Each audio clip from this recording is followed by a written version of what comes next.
Blog Talk Radio. Hello and welcome to World of Perspective Radio on Blog Talk Radio. My name is Elizabeth Alron and I am your host. If you look up the words used to name this show, you will find among many others a picture or view of something for the word perspective, a realm or domain or sphere of human activity or interest for the word world. And if you look up the word human, you find sympathetic, humane. When you put the elements together, to me, it says that a world of perspective is a sympathetic and humane view of the things that matter. When you join me, you'll always find the show taking a perspective, a view that will potentially be inspiring, helpful, or illuminating. Does it mean you need to take it on as your own? Hardly. If it provides you fuel to continue going in the direction you've been going, great. If it gives you a new course of action to consider, also great. All I am desiring to do is give you some food for thought. The call-in number for the show is 347-324-5745. Thank you so much for listening, and I look forward to spending time with you.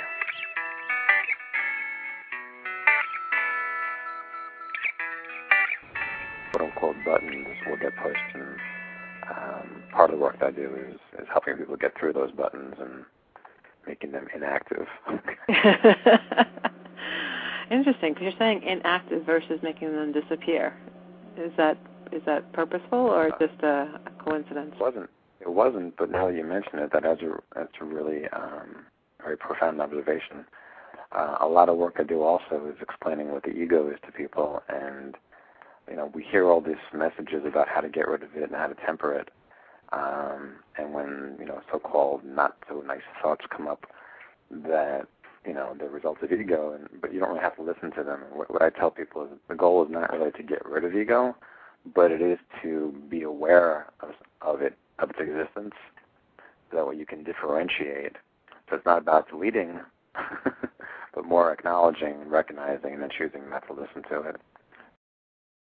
Mind-body medicine is very literal to me. I do believe, and my experience has shown me, that everything that we think in our mind at some level becomes real in our lives or in our body. And great examples of that are people that come in with like muscle tightness, for example, or in the back or wherever it is, doesn't really matter. And I can help them understand that that's a result of perhaps years of anger, maybe even a parent. And then we work with that as a full concept of what anger is and what the perception of it is and why it exists and how can we deal with it. And people's pain will dissipate right there on the spot. So that I know we're onto something. And I also want to make it very clear, I don't in any way, shape, or form disregard or disrespect any traditional therapists or even other therapists. Everyone does, I truly believe, what they feel is best for themselves and their client, and that's great. But like all things, there are limits to that.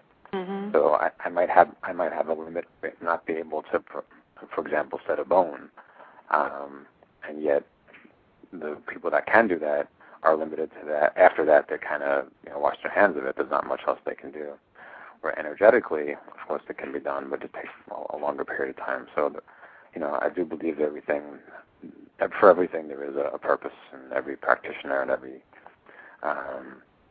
science, every modality. And the question most people ask me is like, how do you know which modality is best? And a lot of times you don't. You just have to try them. Mm-hmm. And, this is a great example of the opportunities that we have every day. You can go into a restaurant and see 20, 40 things on a menu, and you really don't know what you like until you try it. Right. Well, it would probably go to say that, there is no one way for every one person. I'd say everybody is probably unique. Would you agree with that? Oh, absolutely. For one person, one thing might be absolutely wonderful, and for another, maybe it'd be like, well, what did you see in that? So. Yeah, absolutely. At least in my experience, it seems to be that way. So. Yeah, I think most would agree with that. A typical example would be two people presented with the exact same situation and circumstance, and one goes off the wall and gets angry, and one just says, "Ha, that sounds like fun." that's true. How much choice we have.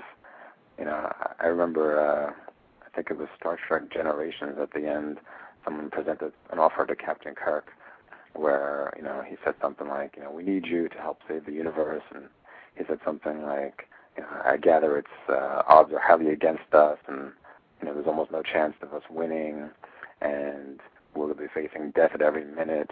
And then he said, well, sounds like fun. Yeah, well, you know what? I guess if something's going to happen, it really is how you look at it that's going to say a lot about what direction you head with it. If you really stay present to the messages, you really can hear and feel or see what's in your best interest, even with that 1 foot in. I remember years back when I had a day job, and it just got to be painful at one point. Like initially, I was so happy to have it. I was just like, oh, a steady paycheck, hooray. I was editing educational material for children's books, like 11th grade science things. And at first, I was so happy to be there. And after a while, you know, my other work that I'm doing now started taking off. But I still had that little bit of fear to let go of that day job. But what happened during the day job was, at one point they took my computer screen away and replaced it with a gigantic one. They took my flat screen away. Mm-hmm. You know, everything. And then, like, one of the editors got, like, really angry at me for something that was so meaningless. Like, all these things would happen to give me clues that it was time to get out of there.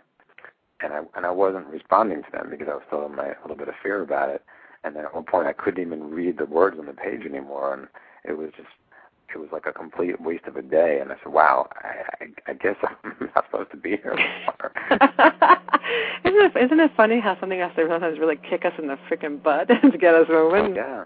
It's like a little nudge might work if you paid attention, but it's like it has to really push you out the door. Yeah, it pushed me out the door, and I was glad that it did. But you know, in retrospect, it's kind of funny looking back at all the things that happened that seemed to be out of my control. That just I created somehow, of course, because we do create everything in our lives, for better or for worse. And actually, Deepak said something great about that. There's not good or bad. He said there's either good or what leads to good.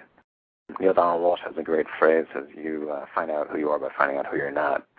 And you can also find out who you're not by looking at other people and seeing what they're doing. And, you know, one of the first jobs I had was with a chiropractor when I was doing massage therapy. And I learned very quickly I did not want to be like he was. And this is not a disrespect to him as a human, but he seemed more interested in the financial aspects of it than the healing aspects of it. Mm-hmm. That's fine if that works for him, and maybe his, the people that go to him need that, and if he's involved with lawsuits or whatever that, that thing, that energy, that's totally fine. But what I learned was that's not for me. It's interesting because when I work with people too, sometimes they don't always know what they want, but they know what they don't want. So I'll always say, if you don't know what you want, just tell me at least if you know what you don't want, and then we can kind of work from there. So right, you can eventually narrow it down. Exactly, because at least if you know what you don't want, then at least it kind of leaves a board open, and then you could figure out where to go from there. A lot of times when I'm working with someone, it'll be very clear that something happened earlier in their life that is leading to current symptoms. And in order to get through the current symptoms, we need to really forgive the person or the perpetrator, as it were, of the event. And a lot of times people say, oh, I've done that already. And I said, no, you haven't, because if you did, you wouldn't have these problems. So I'm going to challenge you to take it one step deeper, and I'm also going to change your definition of forgiveness. This is also something I got from Michael Rice. When forgiveness is translated into Aramaic and translated back to English, it actually means to cancel. Because what happens when you forgive in the traditional meaning, it just means you're letting the person off the hook. Like, okay, I forgive you. First of all, I think it's kind of arrogant to think, like, who are you to forgive someone anyway? I think that's a little bit of ego issue right there. Mm-hmm. Like, I forgave him. I mean, I'm the better person for that. Mm-hmm. The reality is you're just burying the energy in your body. You're not discussing it anymore. You're not doing anything to release it anymore, certainly. And it stays in the body. So if it's an anger at someone, for example, and the muscles are very tight from that, and the message is clearly that you need to forgive them, it's very difficult to do in a traditional way. Or it's actually easy to do in a traditional way, but not helpful.